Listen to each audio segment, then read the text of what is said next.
Greetings, cats and kittens. If this is your first time here, welcome.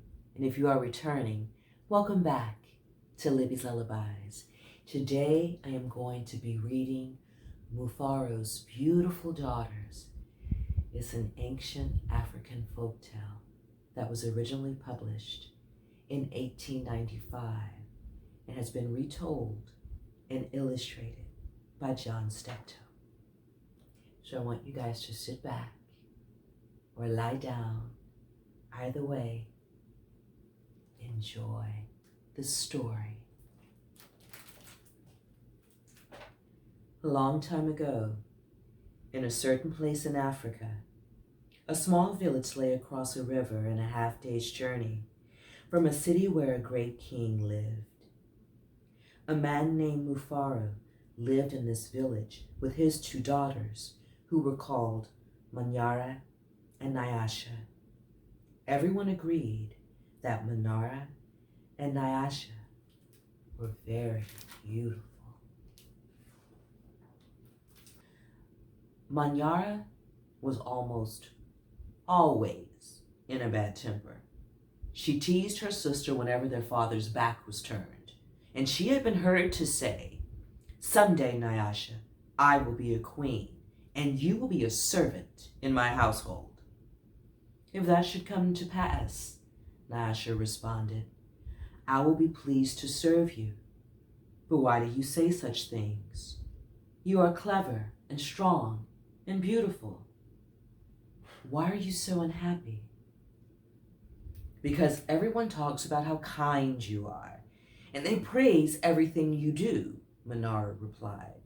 "I'm certain that father loves you best, but when I am queen, everyone will know that your silly kindness is only weakness." I disagree.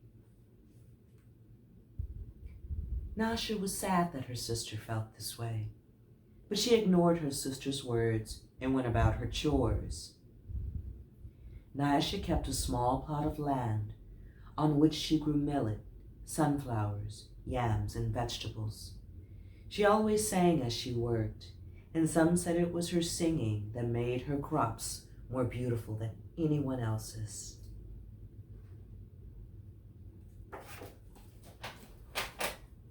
One day, Nyasha noticed a small garden snake resting beneath a yam vine.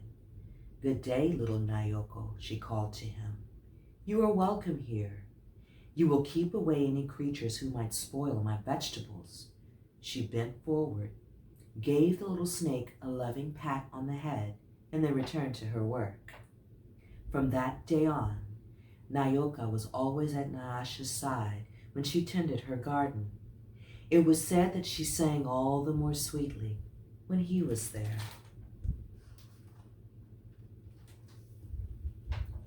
Mufaro knew nothing of how Manara treated Nyasha. Nyasha was too considerate of her father's feelings to complain, and Manara was always careful to behave herself when Mufaro was around. Early one morning, a messenger from the city arrived. The great king wanted a wife. "The most worthy and beautiful daughters in the land are invited to appear before the king, and he will choose one to become queen," the messenger proclaimed. Mufaro called Manara and Nyasha to him. "It would be a great honor to have one of you chosen," he said. "Prepare yourselves to journey to the city. I will call together all our friends to make a wedding party. We will leave tomorrow as the sun rises." "But, my father," Manyara said sweetly, "it would be painful for either of us to leave you, even to be wife of the king. I know Nyasha would grieve to death if she were parted from you. I am strong. Send me to the city, and let poor Nyasha be happy here with you." Mufaro beamed with pride. "The king has asked for the most worthy and the most beautiful. No, Manyara, I cannot send you alone. Only a king can choose between two such worthy daughters. Both of you must go." That night, when everyone was asleep, Manyara stole quietly out of the village.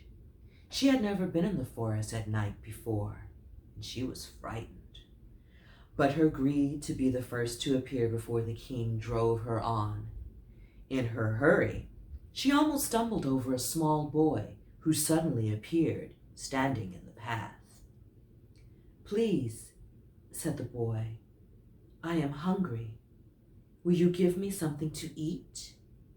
"I have brought only enough for myself," Manyara replied. "But please," said the boy, "I am so very hungry." "Out of my way, boy! Tomorrow I will become your queen. How dare you stand in my path?" After traveling what seemed like a great distance, Manyara came to a small clearing. There, silhouetted against the moonlight, was an old woman seated on a large stone. The old woman spoke. "I will give you some advice, Manyara. Soon after you pass the place where two paths cross, you will see a grove of trees. They will laugh at you. You must not laugh in return. Later, you will meet a man with his head under his arm. You must be polite to him."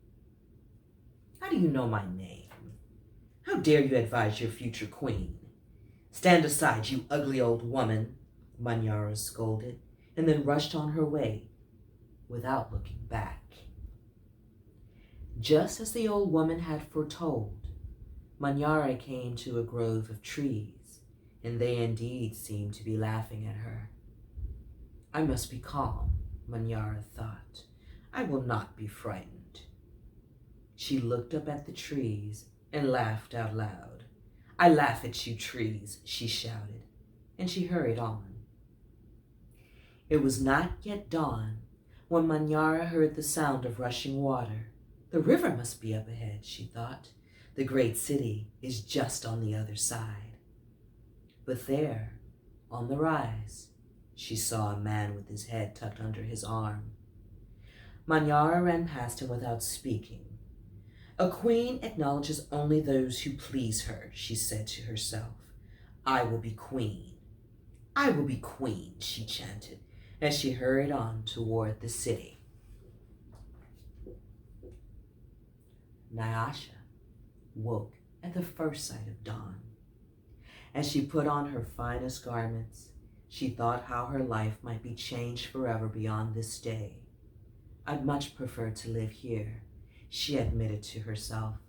"I'd hate to leave this village and never see my father or sing to little Nyoka again."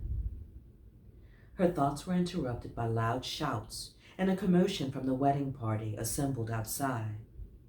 Manyara was missing. Everyone bustled about, searching and calling for her. When they found her footprints on the path that led to the city, they decided to go on as planned. As the wedding party moved through the forest, brightly plumed birds darted about the cool green shadows beneath the trees. Though anxious about her sister, Nyasha was soon filled with excitement about all there was to see. They were deep in the forest when she saw the small boy standing by the side of the path.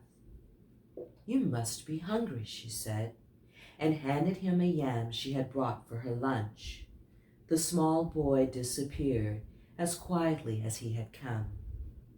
Later, as they were approaching the place where the two paths crossed, the old woman appeared and silently pointed the way to the city. Nyasha thanked her and gave her a small pouch filled with sunflower seeds. The sun was high in the sky when the party came to the grove of towering trees. Their uppermost branches seemed to bow down to Nyasha as she passed beneath them. At last, someone announced that they were near their destination. Nyasha ran ahead and topped the rise before the others could catch up with her. She stood, transfixed, at her first sight of the city. "Oh, my father," she called. "A great spirit must stand guard here." Just look at what lies before us. I never in all my life dreamed there could be anything so beautiful. Arm in arm, Naasha and her father descended the hill, crossed the river, and approached the city gate. Just as they entered through the great doors, the air was rent by piercing cries, and Manara ran wildly out of the chamber of the center of the enclosure. When she saw Nyasha, she fell upon her, sobbing. "Do not go to the king, my sister. Oh, please, father, do not let her go," she cried hysterically. "There's a great monster there, a snake with 5 heads. He said that he knew all my faults and that I displeased him. He would have swallowed me alive if I had not run. Oh, my sister, please do not go inside that place." It frightened Nyasha to see her sister so upset, but leaving her father to comfort Manara, she bravely made her way to the chamber and opened the door. On the seat of the great chief's stool lay the little garden snake. Nyasha laughed with relief and joy. "My little friend," she exclaimed, "it's such a pleasure to see you. But why are you here?" "I am the king," Nayoka replied. And there, before Nyasha's eyes, the garden snake changed shape.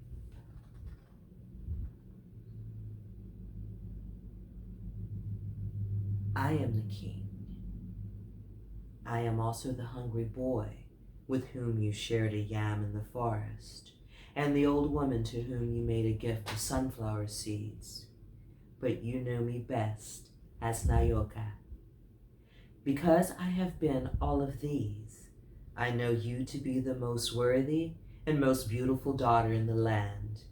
It would make me very happy if you would be my wife. And so it was that a long time ago, Nyasha agreed to be married. The king's mother and sisters took Nyasha to their house, and the wedding preparations began. The best weavers in the land laid out their finest cloth for her wedding garments. Villagers from all around were invited to the celebration, and a great feast was held. Nyasha prepared the bread for the wedding feast from millet that had been brought from her village. Mufaro proclaimed to all who would hear him that he was the happiest father in all the land, for he was blessed with 2 beautiful and worthy daughters, Nyasha the queen and Manyara, a servant in the queen's household.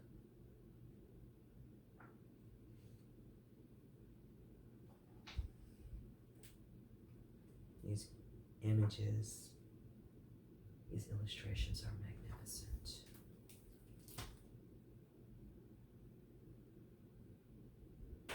Well, what do you think? I personally really like the moral of the story. You just be kind and go on about your merry little old way. And who knows, great things may or may not happen to you. But you don't be kind because you want something in return. Just be kind because it's a nice thing to do. Or not. That choice is yours. And I want to share with you this blurb from the beginning of the book. Mufaro's beautiful daughters were inspired by a folktale collected by G.M. Thal and published in 1895 in his book. Details of the illustrations were inspired by the ruins of an ancient city found in Zimbabwe and the flora and fauna of that region. The names of the characters are from the Shona language. Mufaro means happy man. Nyasha means mercy. Manyara means ashamed. And Nayoko means snake. I want you guys to enjoy the rest of your day, or your evening, your week, or your weekend. And I will see you next time on Libby's Lullabies. Cheers.